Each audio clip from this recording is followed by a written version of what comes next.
Do conservatives really believe in conspiracy theories? Did Pierre Poilievre really lie about terrorism at the Rainbow Bridge in Niagara? And did Israel really level and bomb a hospital in Gaza? Well, the liberal-funded legacy media told you so it must be true, right? Well, it's Fake News Friday, and today we're going through the top fake news stories of 2023. I'm Candice Malcolm, and this is The Candice Malcolm Show.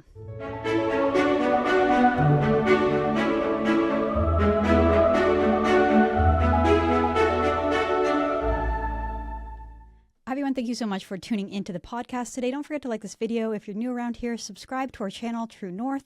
If you're listening to this podcast and you enjoy it, don't forget to leave us a 5-star review and head on over to our website, tnc.news, to sign up for our newsletter. And if you want to support our journalism, you can hit the donate button there and consider becoming a True North insider.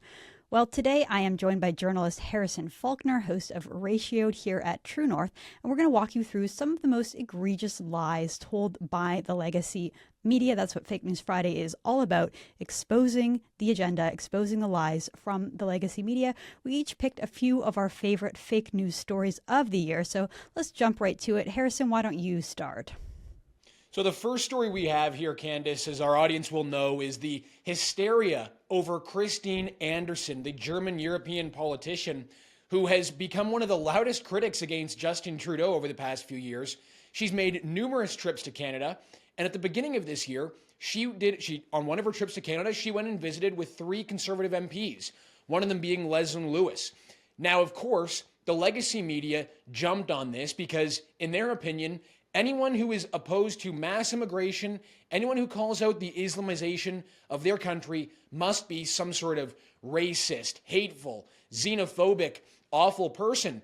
And of course, that is exactly what the legacy media did. Doing what they usually do, Candice, which is giving the Liberal government opportunity to run their own opposition attack ads. That's basically what this was, right? To try and say that conservatives were meeting with this vile, racist, Nazi politician. Now, we don't need to get into all of the details because our audience knows this story already, but the reality is, 1, you can't be a Nazi in Germany. It is against the law. 2, Christine Anderson has repeatedly said that she is not a racist, not a Nazi, obviously. When she comes to Canada, she's met with Holocaust survivors. It's absurd to say that Christine Anderson is anything close to a racist. She just tells the truth. She tells the truth about mass immigration. Now, here's the part where it gets difficult because, of course, the legacy media jumped on this, labeled Christine Anderson as a Nazi, said that the conservatives who met with her were doing something very naughty, very bad. But then, to make matters worse, Candice, Pierre Poilievre himself, in response to the legacy media, basically crucified his own party and said that Christine Anderson was a vile racist and that she should never have come to Canada in the first place.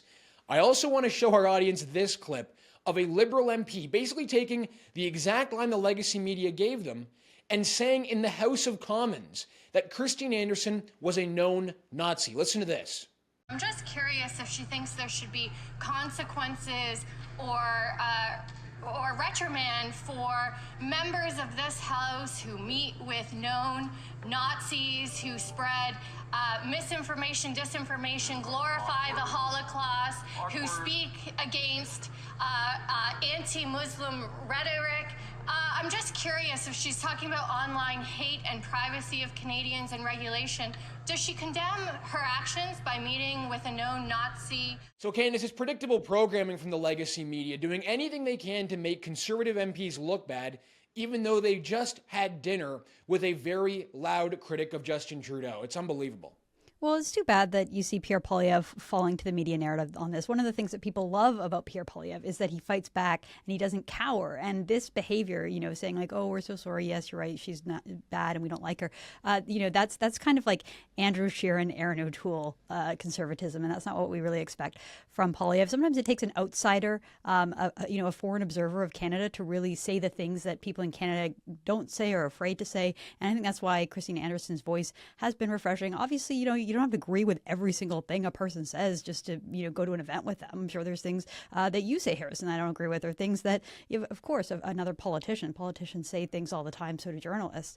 But yeah, this whole line that if you criticize mass migration, if you criticize extreme radical Islam, you're beyond the pale is just total nonsense. And I think Canadians had enough of it. I think that's part of the reason the legacy media doesn't have the same credibility they used to.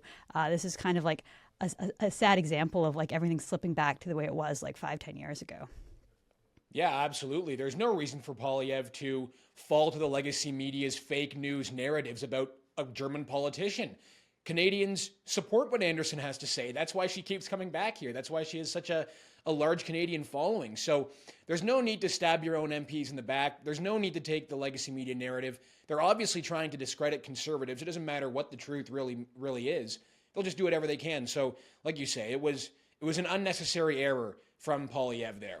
Yeah, well, let's hope we don't see too many more of those in 2024. Okay, another fake news narrative and story from 2023. I couldn't not include this story, Harrison, because whenever it comes to anything to do with Israel, there's just this derangement that you see in the legacy media where they just don't like Israel. Like if you take a step back, look, like you could say, I don't like foreign wars. I don't think Canada should have any involvement. You can say, like, look, let people in the Middle East deal with their own problems. But when you're sort of talking about covering a war, covering like objectively what is happening, it's like the media refuse to do that. They look at the situation in Israel, and it kind of goes to like a broader ideological divide, Harrison, because I think, like, generally speaking, liberals look at the world of like, you're either oppressed or you're an oppressor. And because Israel is rich and successful and they have an advanced military and they have a developed economy and a developed society, you know, they must be the oppressors. And these Palestinians who live in squabble because their leaders are terrorists who spend all their money trying to kill Jews, they don't have basic infrastructure. They must be the oppressed. And so there's this sort of sympathy that happens in the Middle East. So from the beginning of the war, we've just seen story after story after story that legacy media gets wrong. Not only get wrong, half the time they're using talking points from Hamas, but then they double down and triple down and refuse to admit that they're incredibly biased. The CBC, right off the bat, refuses to label Hamas as terrorists. It's like, okay, fine. They won an election, they're a governing party, but their tactics on October 7th were clearly terrorism. They went into people's homes and murdered families.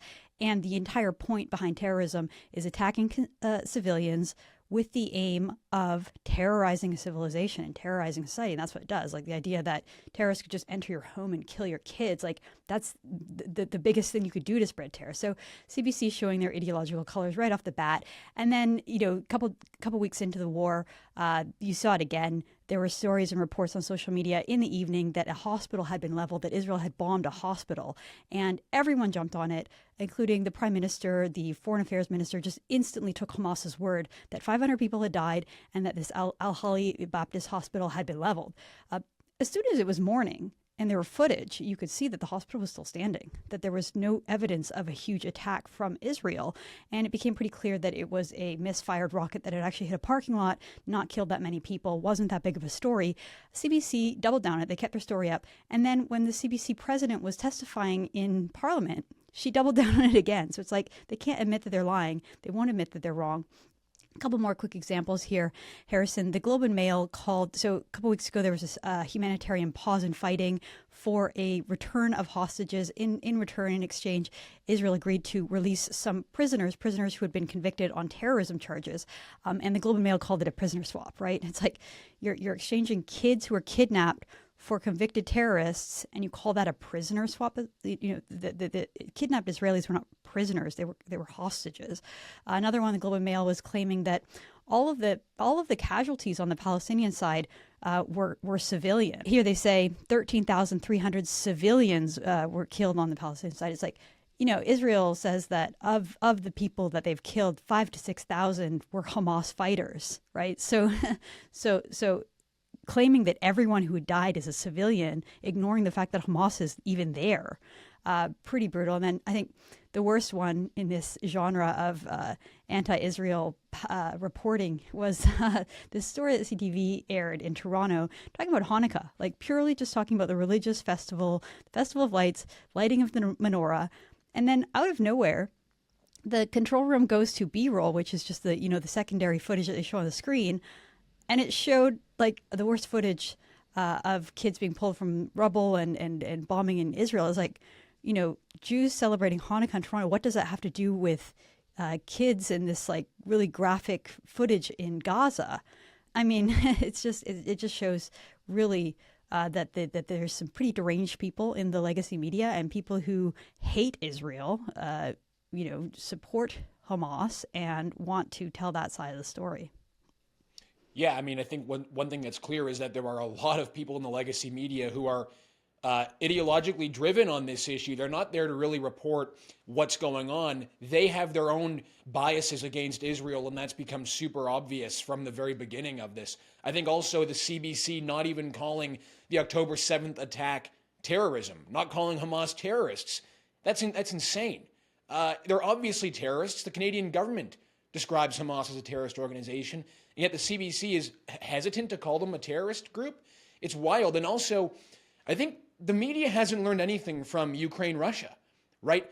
Obviously, these modern conflicts are played out in social media. People are trying to get the upper hand on social media. And so immediately jumping to conclusions, immediately taking the word of one side, like we saw with the Al-Shifa hospital, immediately taking Hamas's side on that and publishing it as though it's fact before they even had to retract stories, edit headlines, change the story because it turns out to not be true. Nobody seemed to learn anything from Ukraine, Russia, where, again, both sides were putting out fake stories and the media was just taking it at face value and reporting it. That's what the media did here. They immediately jumped to the worst conclusion, blaming Israel for an attack on a hospital, which didn't actually happen. So media hasn't learned anything. The media is clearly driven by a bias against Israel. And if that isn't clear now, then I'm not sure when it will ever be clear to Canadians. Yeah, that's such a good point about Ukraine. It's like how many stories were just so embarrassingly bad that like basically came from like a meme or just someone making stuff up on Twitter and the legacy media reporting it as fact. And it's like, with Hamas, it's like they're not a reliable, credible source. They're going to tell you lies. That's their whole, like, that's what they do every single day. And it just shows how bad, like how uncredible their reports are, that these are supposed to be serious, trusted journalists. And yet when it comes to like the very basics of journalism 101 and ethics, they don't follow it. And on such a big, important issue like this, it's really sad. Yeah, absolutely. I'm going to move on to the next story here, Candice. So this story is utterly insane. I'm just going to put it out there at the beginning. This is now the Rainbow Bridge incident. If you recall a few months ago, last month, there was this concern that during American Thanksgiving, there was a terrorist attack at the Rainbow Bridge border crossing in Niagara. Now, the reason a lot of Canadians might think that is because legacy media journalists ran with the story saying that sources inside of the Canadian government were initially operating under the assumption that it was terror related. That is a verbatim quote from a CTV News article published at 1:09 p.m. Then at 2 o'clock, 2:25 or so, Pierre Poilievre, at question period, of course, not assuming that CTV has just ran a fake story, asks the Prime Minister how he will respond to what is perceived to be a potential terrorist attack. Nothing was wrong with what Pierre Poilievre said there. CTV News ran with this story, said that the Canadian government was operating under terrorist assumptions. Poilievre then did the right thing and allowed the Prime Minister to comment to the nation about what is going on here. Then, from that point on, it was as if, Candice, the legacy media just decided that no one was actually going to see that original report, and they were going to attack Poilievre for jumping to conclusions, for calling it a terrorist attack. First of all, he didn't say that. He said that media reports were saying that it was a terrorist attack. And watch this exchange. A lot of our audience has seen it, but it just shows you the disconnect between the truth and legacy media journalists. This is a Canadian press journalist the day after questioning Pierre Poilievre on why he said that it was a terrorist attack at the Rainbow Bridge. Watch this. Do you think it was responsible for you to call yesterday's explosion by the checkpoint at the Rainbow Bridge terrorism when no U.S. or Canadian officials said that was or authorities said that was the case, and when the New York governor also said there was no evidence to suggest terrorism activity? Actually, you're wrong. You're a CP? Okay, so CP, by the way, CP, just for everyone's knowledge, did have to make 3 corrections for falsehoods that they put into a single article. I think that might be unprecedented. I'm actually thinking about checking with the Guinness Book of World Records to see if there's ever been a news agency that has had to issue 3 corrections for patent falsehoods that they admit they had been made in one single article, and now you've made yet another falsehood in your question. Where you are wrong is that CTV reported that the government of Canada was presuming that the incident was terrorist. So, yeah, that's what I said in my remarks. You're right. It was a media report. But it's citing media reports and not...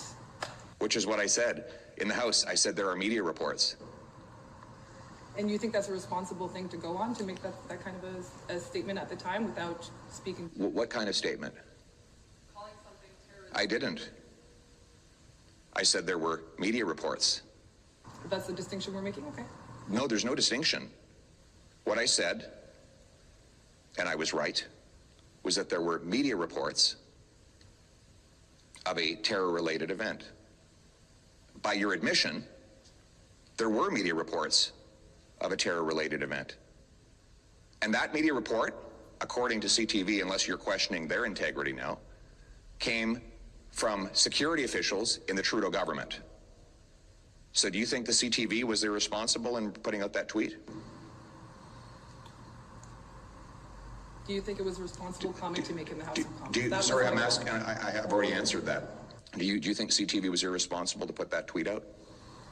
That's none of my business. That's not up for me to comment. Well, you just did comment. Okay. So, I just hope you're not going to print something that you have to apologize for again. So, Candice, if the legacy media publishes a story in which they say that government officials are operating under the assumption that it was a terrorist attack, is the leader of the opposition just supposed to discredit all that when he speaks and basically say the media is wrong? It's so ridiculous. Well, I reported on this story as well, Harrison, and I said it was the stupidest fake news story I'd ever seen because the media became obsessed with it. It was like unbelievable how big of a story this was on legacy media, social media, on Twitter, on X. Every single journalist was like up in arms and worked up about how irresponsible it was for Pierre Poilievre. You had all the hosts over at CBC. You had their At Issue panel. You had all of the political commentators. They were all focused on this story, and it was so stupid. It was like Pierre Poilievre just quoted a CTV story. And you could see the evolution of the legacy media spin on it, because at first they were saying, oh, he's talking about terrorism, that's reckless. And then it's like, oh, no, it's media reports. Oh, he's relying on Fox News. And then it's like, no, that there's a CTV story. And they were like, oh, no, that CTV story came out in the afternoon. And then it's like, no, the CTV story came out like an hour before Poilievre went out. And they're like, well, the story must have been updated. Like, it was like whenever you came back at them with facts, they would just change their attack against Poilievre. And it was really just one of those like inside the legacy media bubble story that like you have to be so deranged to actually think that this was a scandal, to think this was a big deal. And yet the amount of ink that was spread, the amount of that was spilt on the story, the amount of airtime it got. And then the Liberals even brought up the next week again. They were attacking him in the House of Commons, calling Pierre Poilievre Islamophobic or something. Like it's just an example of really how stupid the legacy media is when it comes to their coverage of Pierre Poilievre. Yeah, outrageous. Just shows you that the conservatives should never accept what the legacy media is going to write about them. They'll never write the truth anyway. So, and they'll never give them a fair shake. So what's the point in trying to play to them? They'll never give you fair coverage.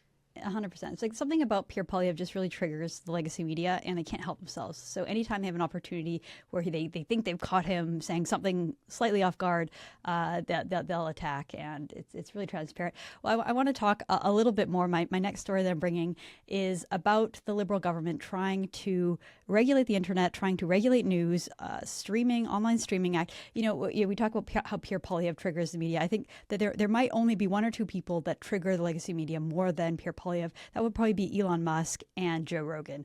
Anytime those two talk about Canada, you're going to see a bunch of stories in the legacy media about how terrible they are. Well, Joe Rogan just very, very briefly on his podcast commented on this new initiative that the Liberals are introducing. So here's a clip, just very brief, from Joe Rogan's show. They're regulating podcasts in Canada. Oh yeah, and I was reading about this. So this is the Liberals Online Streaming Act. As soon as this came out, it created a huge stir because people are like, what? The government's going to go even further in regulating the internet and news.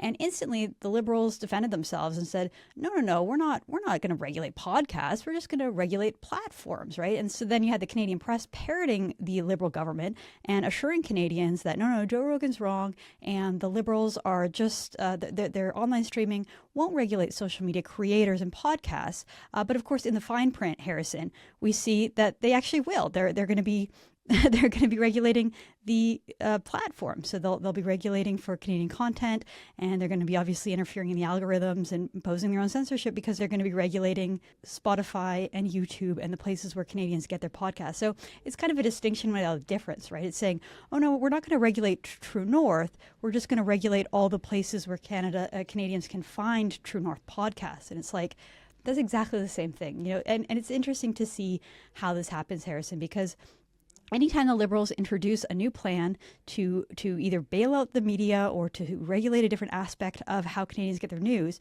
you see legacy media journalists jump up and defend them, right? Defending them, saying, oh, no, it's not as bad as you hear, or this is what's really happening, or whatever. It's like, again, in a free country, in a free press, you would see journalists criticizing the government. You wouldn't see the journalists always playing this defense role of trying to explain how actually the criticisms are wrong and actually what the Trudeau government is doing is just fine. We see this over and over again.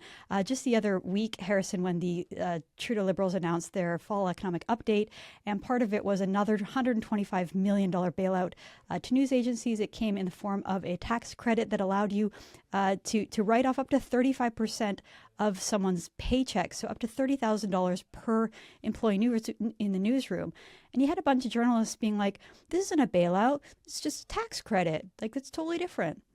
It's like anyone who's ever run a business knows that, like, money in your bottom line, that's a bailout, right? That's the government giving you extra money to hire more journalists and to pay for journalists. So anyone saying that's not a bailout, they clearly just don't know anything about, like, economics or business. It's so pathetic, and yet you saw it from so many people. You would think, Candice, that if these journalists were getting all of this money from the government, they might have some interest in trying to maybe even pretend to hold the government accountable. Pretend as though the money that they're getting from the government is not obviously influencing their coverage, but they're not even trying anymore. It's like they don't care about perception.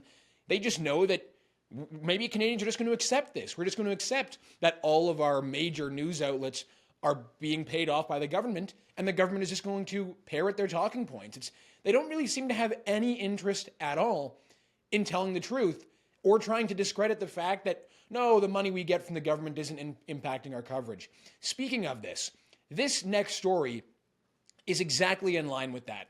Out of nowhere, seemingly out of nowhere, the Canadian press decided to publish a story which said that, and this is the headline, by the way, conspiracy theories are popular in Canada, especially among conservatives, poll says.